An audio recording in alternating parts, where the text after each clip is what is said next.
Call it writing, though it's not about the pen to paper. Call it writing, though it's not about the words. Call it writing, and then look away. Across Gnungagap, red leaps fire gold, boiling eternity, once nailing down. Call it scratching with fire into ice. Call it clothing fire in solid cold. Call it creating being. This has not been said before, though lived. This has not been lived before, though felt. This has not been felt before, many times. The web, the weave, formed from thread, single thread, spinning out of formless fibres, grown from a sheep's back. From where? Call it that which has never been. Call it that which is uncreated. Call it unnamed, unmade, unturned, as yet, uncalled. Death and life in one and never been, is and was only one side of a scale, that which throws both hope and terror from a well. The god takes an eye, unplugs it, cheaps it for a drink. The artist drinks to find a means to wrestle it. The rest of us under drugs to slumber. Fire in the leaves, heat on the face, unharming. I scratch into earth but cannot call it. The one in the corner secreting wine, blood, sweat from their fingers. Writing?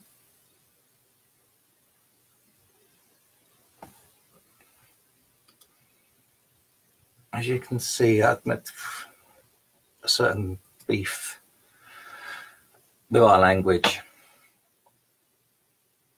How so often our language supplies the surface of what we want to communicate, and we do want to communicate so much more.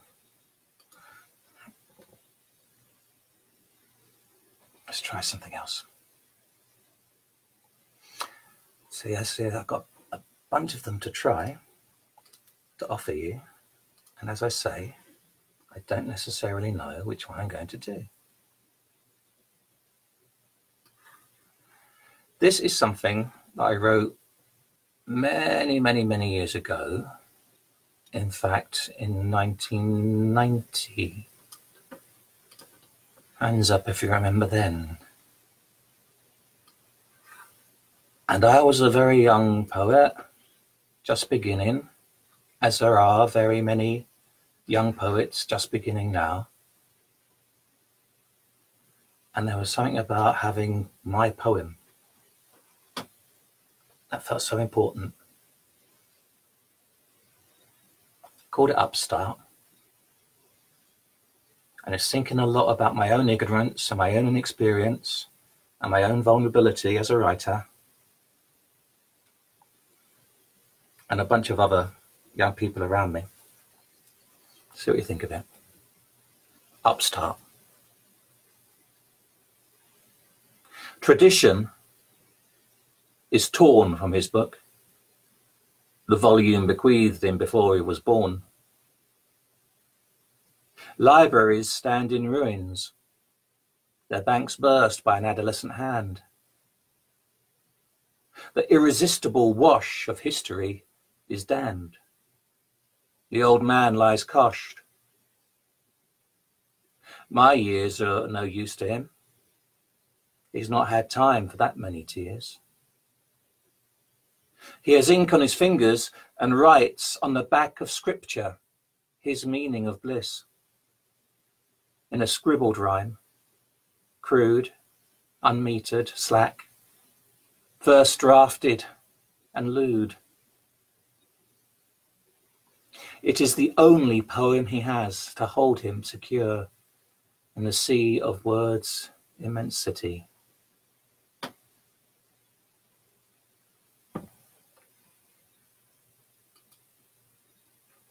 the thing we made, the thing we created that holds us real in the world, even if in reality it is so slight compared to everything else.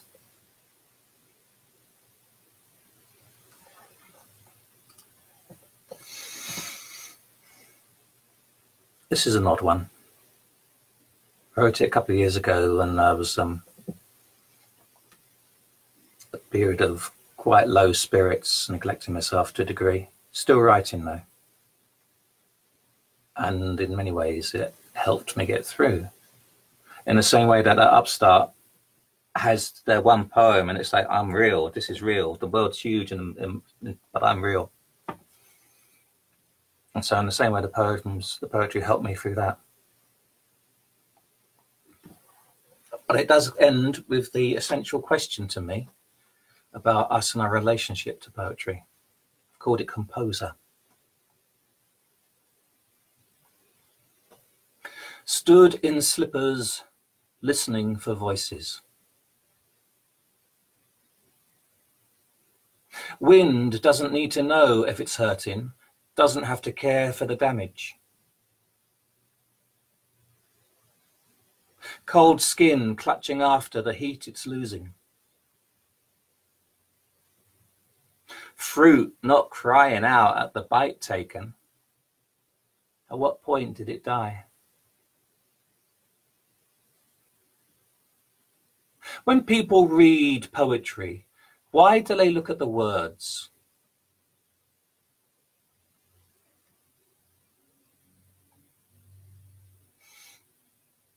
That's the question that gets me. And this is true not only of poetry, but music and theatre and acting and everything else.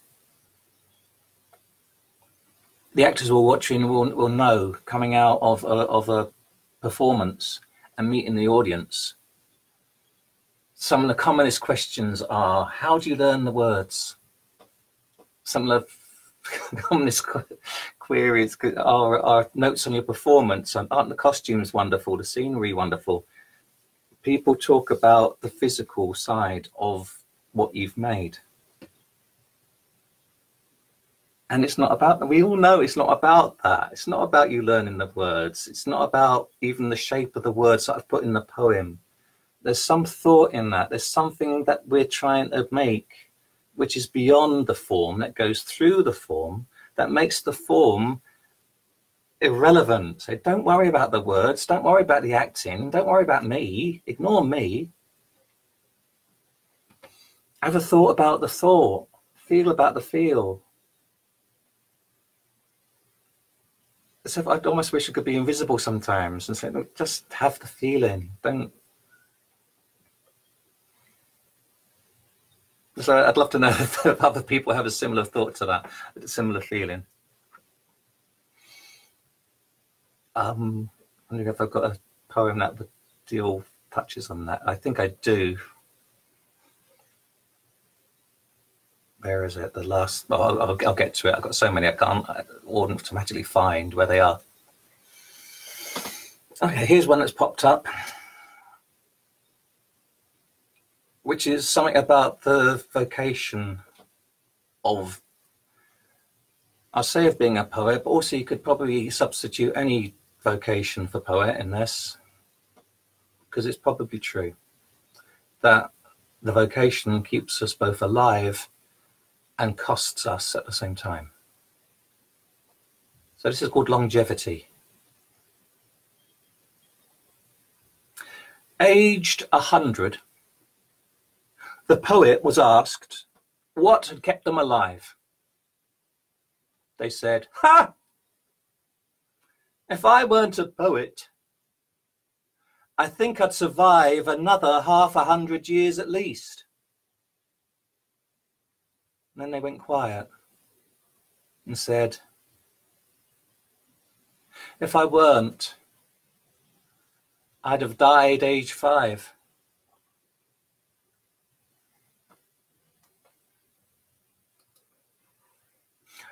That's almost the same question, isn't it? Lovely Costumes, How to Learn the Lines. It's asking someone of that age and that experience, how did you live that long? Strange questions we ask. Let's choose another for you.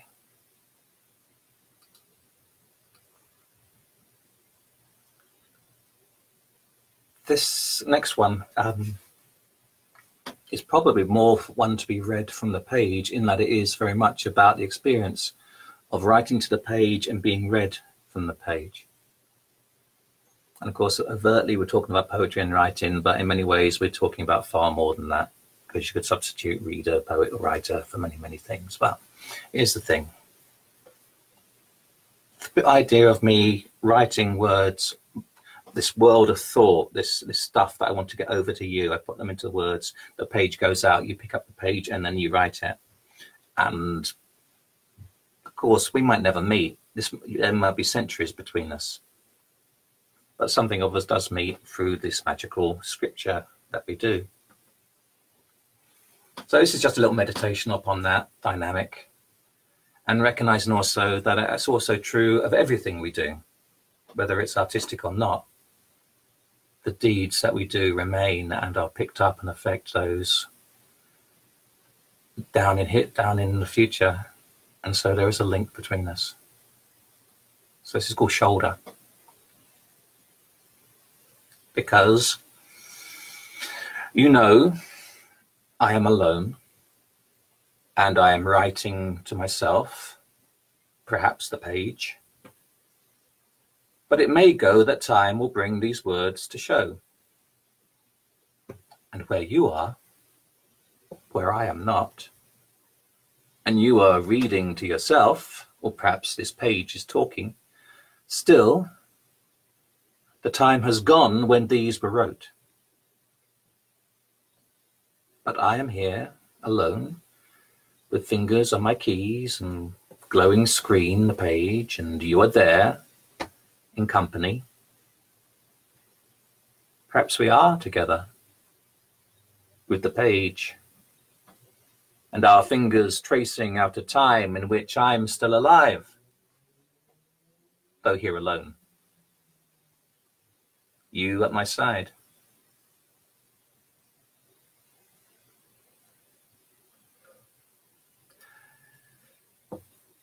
Funny how reading the classic poets, the dead poets,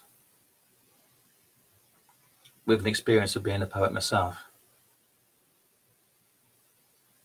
and in recent years suddenly having the insight of when they were writing this, they were having the same experience as I'm having. They were bouncing off a feeling, a thought, but deep within them. They were trying to write it down to express it. They didn't know perhaps where it was going to go, where it was going to end.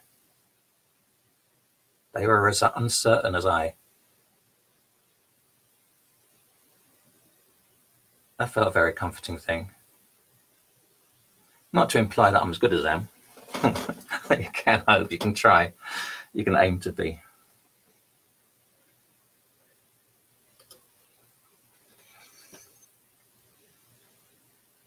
Is a poem I've never shared before, because I guess I'm kind of unsure about it, but the fact that I've kept it must imply that I am also sure about it.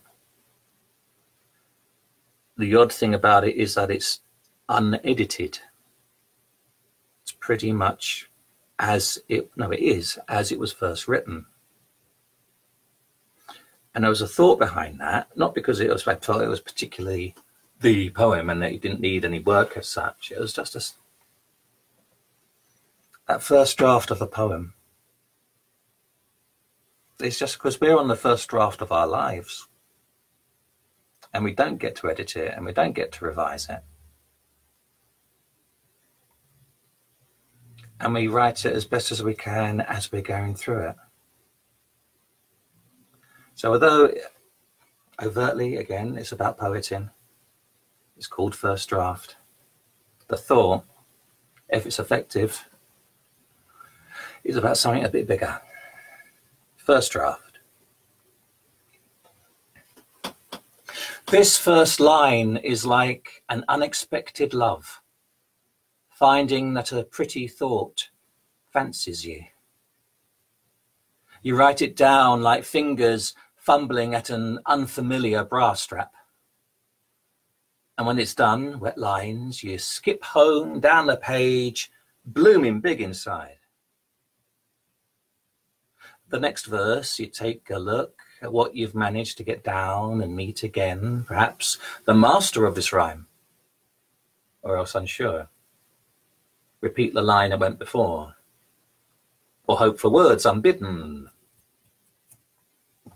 Of course, in time, she wants form, it seems, but this is free verse. You have no rhyming scheme. Relax. The poem changes, and besides will end, revealing a thought you did not intend. Before you know it, you've written a lie, broke a word to make a rhyme. The meter is running, truth is bent and bent is truth. A row of staccato syllables shouted, double meanings, doubly means, split invective, silence. The heartbeat makes a constant rhythm, warming from our birth, our bodies, weight and form. Daylight showers on us, be it weeks or hours, leaves us in the night with scented flowers. The poem streams away in steady pace, at times syncopated, to draw attention to the race. Allowing a fresh view, a catching up, a reaching anew, for another first line, a first sip of the wine, a re-engagement with time, a resounding of the chime, between the heartbeats, daylight minutes, blood is flowing, seeking limits, patterns coalesce and flounder, look for words to hold the wonder, with grace and pious trust we can imbue these measured lines within a marriage true. So on we go until the day the simple rhythm ends.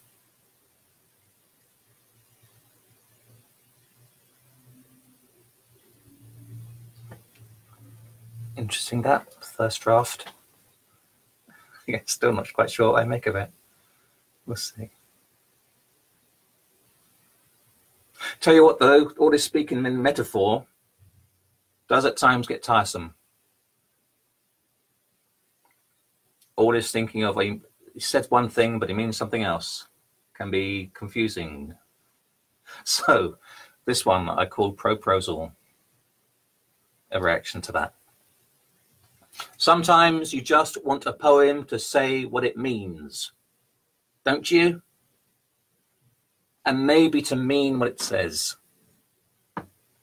Sometimes the double voice is just saying too much, isn't it?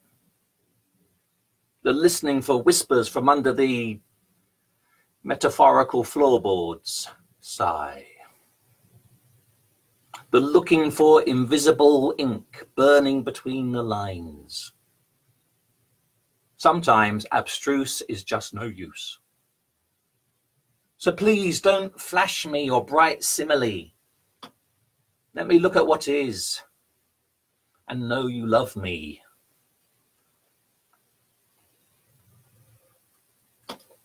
Proprosal.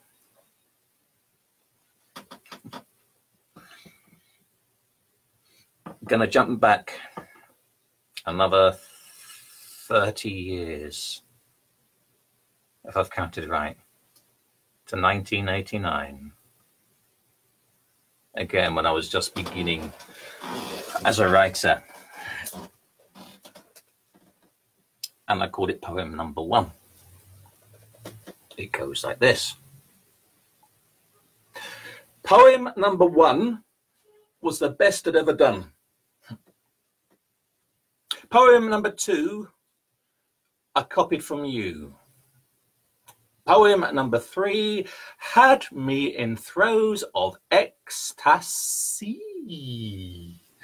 Poem number 4 was very poor.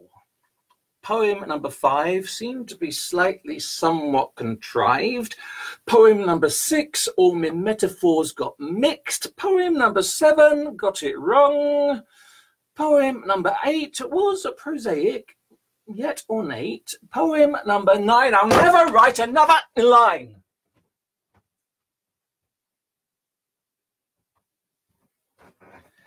Poem number 10. Which clash of cymbals for the wah, wah, wah, wah moment.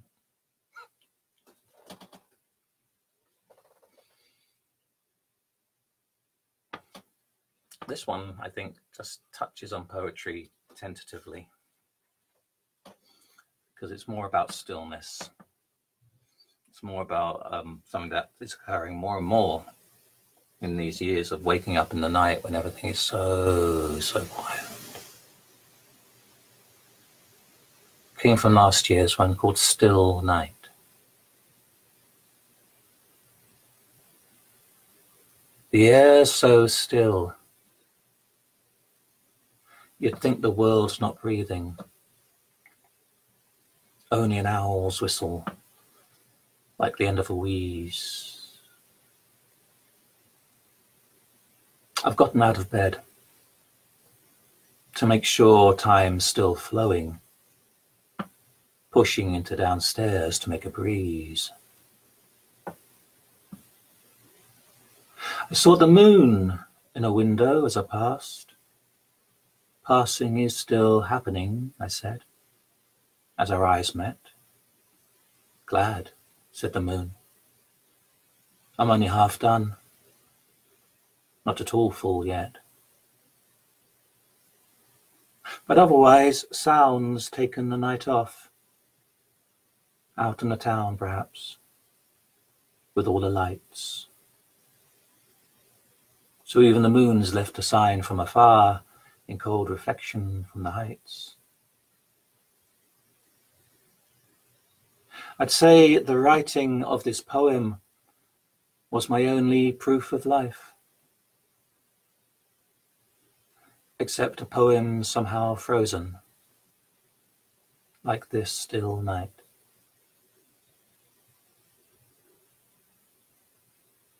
It is a thing, isn't it? It's a tricky thing. I don't know if people would feel this. So many wonderful poems on the spoken word scene of recovery and health, of going through trauma.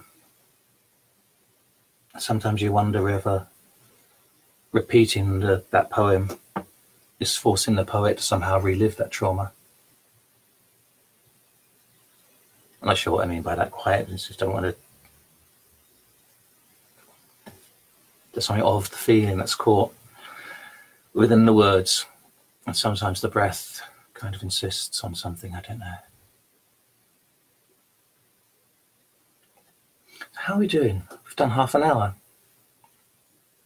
I've still got a number of poems to do. The thing is, you can always choose just to head off somewhere else if you want. If you don't, or carry on listening if you're rather. I don't feel you have to be there because I'm here speaking. Honestly, you can blow raspberries and head off if you want to.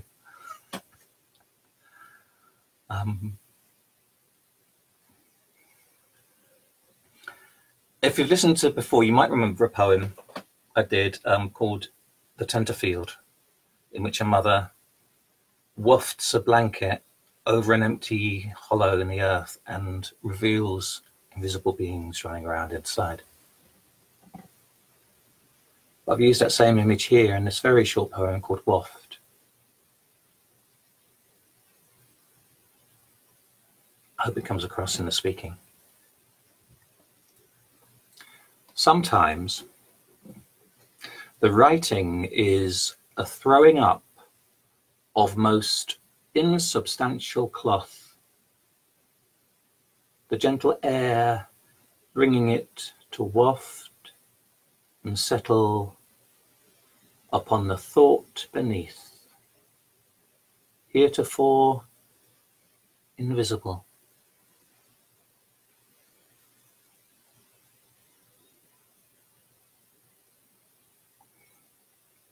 Lovely to be able to use heretofore.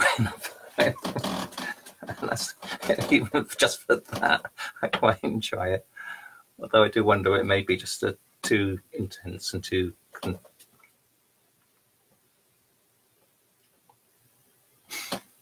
Going back to that thought of writing for trauma, which I mentioned.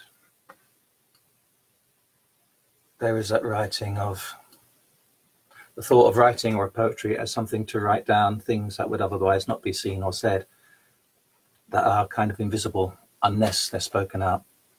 And the joy we have of recognition when we see, oh, look, yes, that experience is happening too.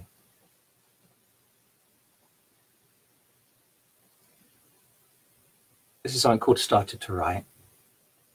I can't claim that it's about my experience as such, but I know it is the experience of many.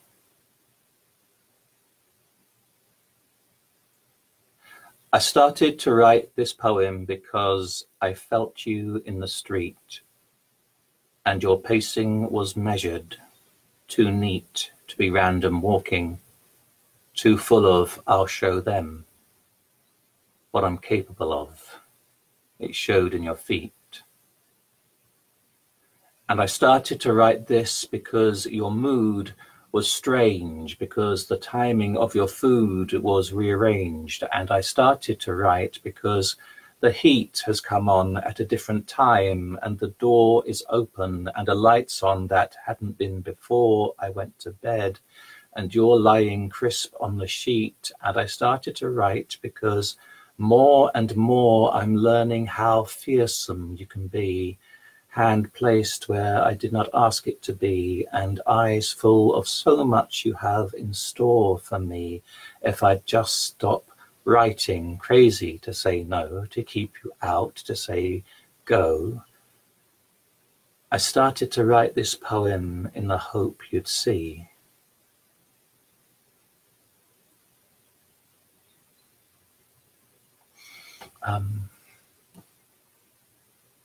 Reading that and thinking about the intent of it, I wonder whether it's something they should say, that this might hurt, this might upset some people. Suddenly to have this experience showing up. If that's the case, I apologise. Right.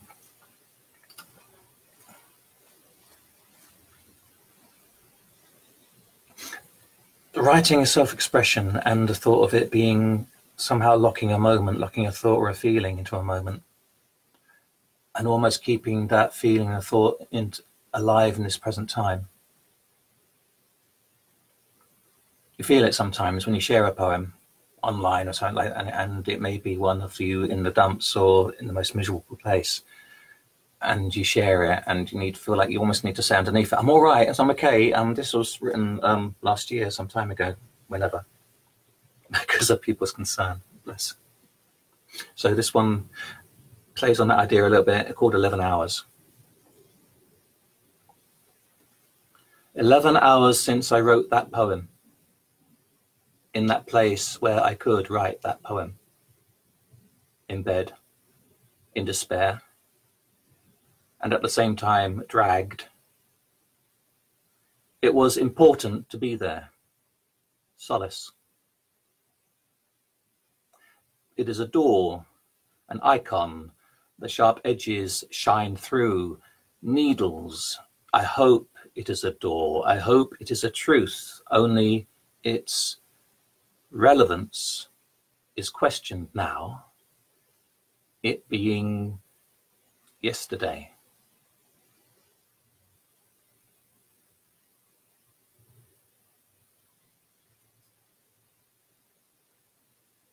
First time I'm sharing that as well.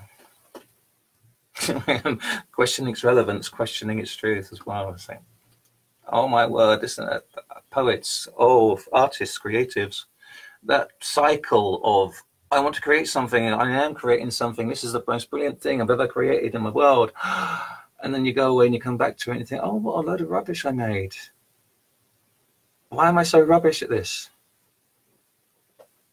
And then if you're lucky, coming back to it a little bit later on and thinking, actually, it's not so bad, it's all right. It's not as brilliant as I thought it was, but it's not as rubbish as I thought it was either.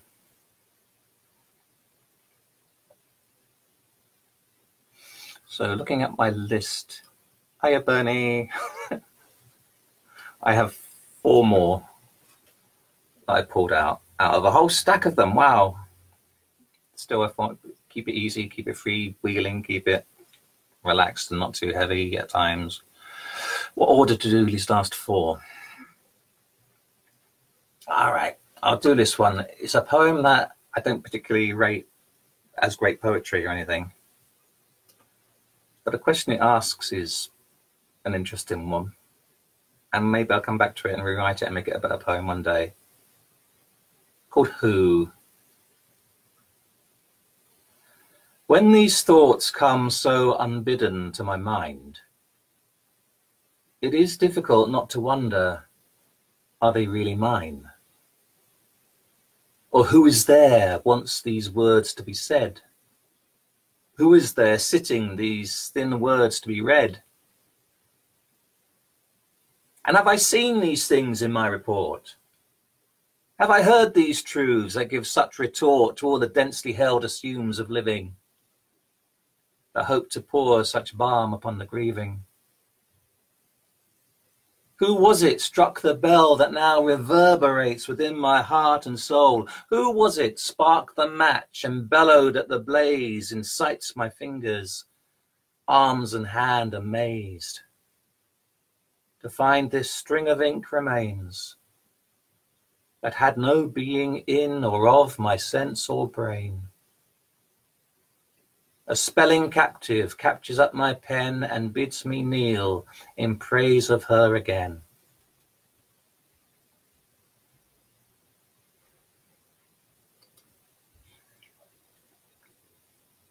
I don't know if other people have that thought, that feeling sometimes. When self is put aside, thought is put aside, and you just hear things come prompted from some unknown.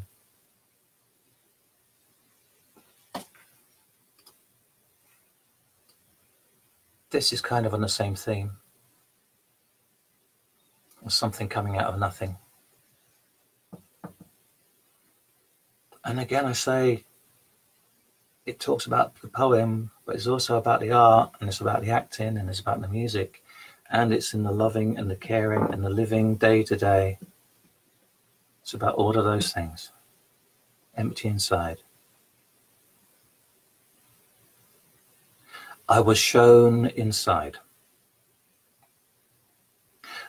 There was a steam inside, which kept me from seeing too far, kept me seeing too many patterns in the cloud. There was a cauldron inside, black oil bubbling cold, draining, hot water scalding, spitting. Empty inside, no bottom to it, empty lifeless, empty lightless. Put your hand inside, they said. Reaching to the nothingness, reaching to the need to be complete. I put my hand inside, felt a hand in my chest, cold grip, tight grip going into soft grip. Brought out this poem, brought out my love, everything I had ever created.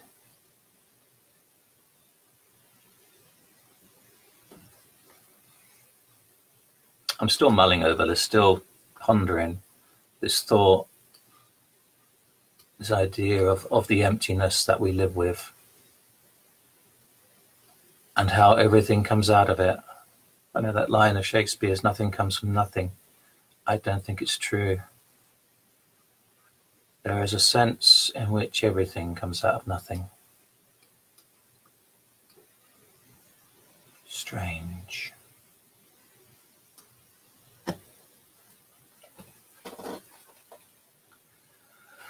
It's also the case that sometimes living with this void that stuff emerges from,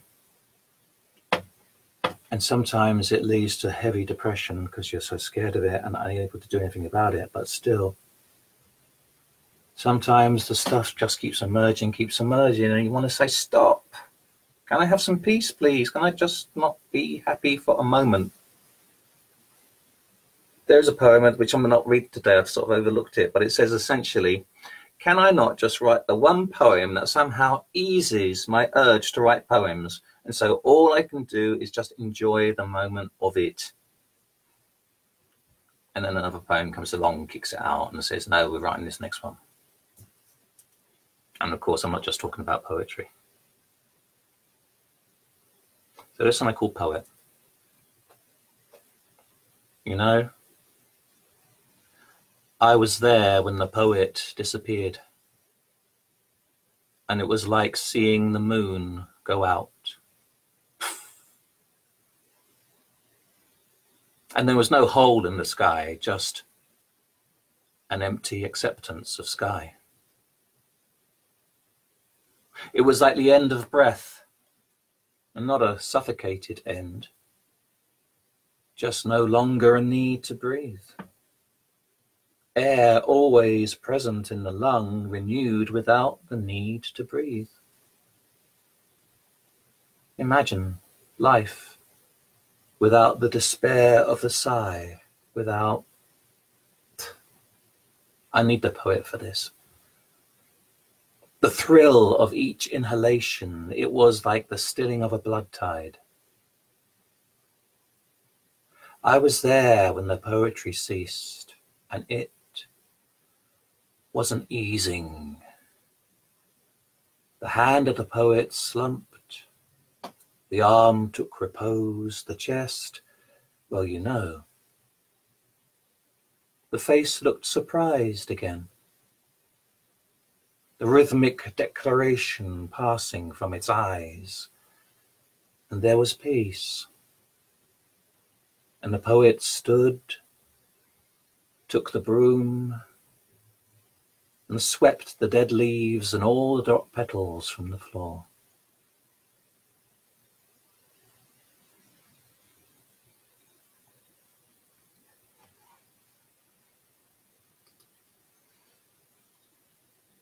I wonder what it's like to enjoy moments of ease like that.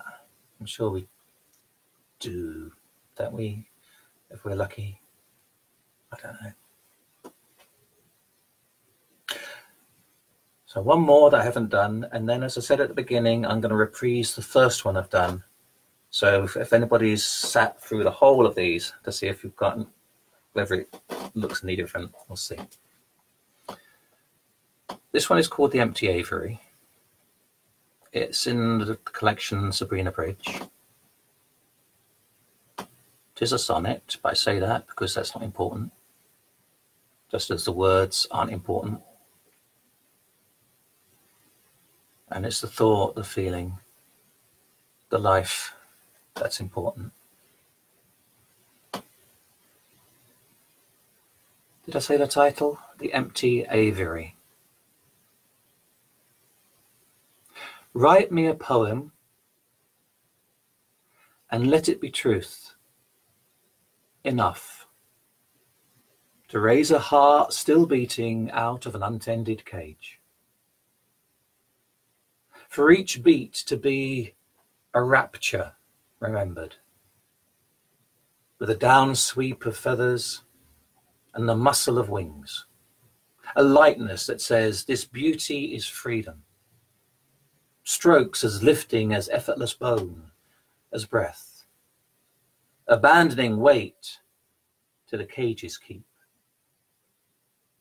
Then let it release. Take flight from your hands in a cock sparrow dash and a billow of dove, in the slow appraising climb of an eagle, wild in the sky and no longer seen. With what remains, this ink on the page, the scratchings of a captured bird, now free.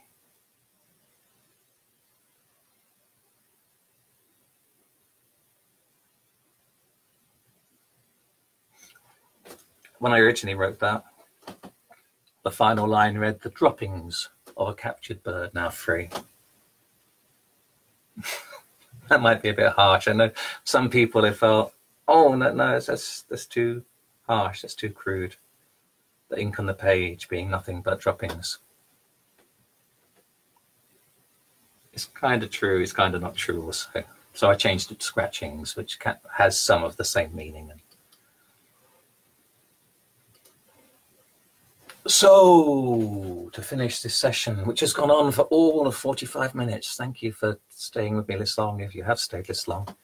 It's allowed people to step in midway through and not feel like they missed it. And the whole thing, as I say, is available on video on the timeline shortly afterwards. And I'll be doing a repeat of this, maybe in a slightly different form, but at 6:30 and at 9. So to finish with this one,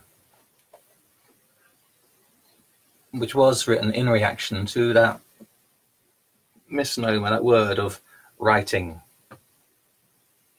as if that somehow could capture everything that is done, misnamed. Call it writing, though it's not about the pen to paper. Call it writing, though it's not about the words. Call it writing, and then look away. Across Gimunga Gap, red leaps, fire gold, boiling eternity wants nailing down. Call it scratching with fire into ice. Call it clothing fire in solid cold. Call it creating being. This has not been said before, though lived. This has not been lived before, though felt. This has not been felt before, many times. The web, the weave, formed from thread, single thread, spinning out of formless fibres, grown from sheep's back, from where? Call it that which has never been. Call it that which is uncreated. Call it unnamed, unmade, unturned, as yet, uncalled. Death and life in one and never been is and was only the one side of the scale, that which throws both hope and terror from a well. The god takes an eye, unplugs it, cheaps it for a drink. The artist drinks to find a means to wrestle it. The rest of us under drugs to slumber. Fire in the leaves, heat on the face, unharming. I scratch into earth, but cannot call it. The one in the corner secreting wine, blood, sweat from their fingers. Writing.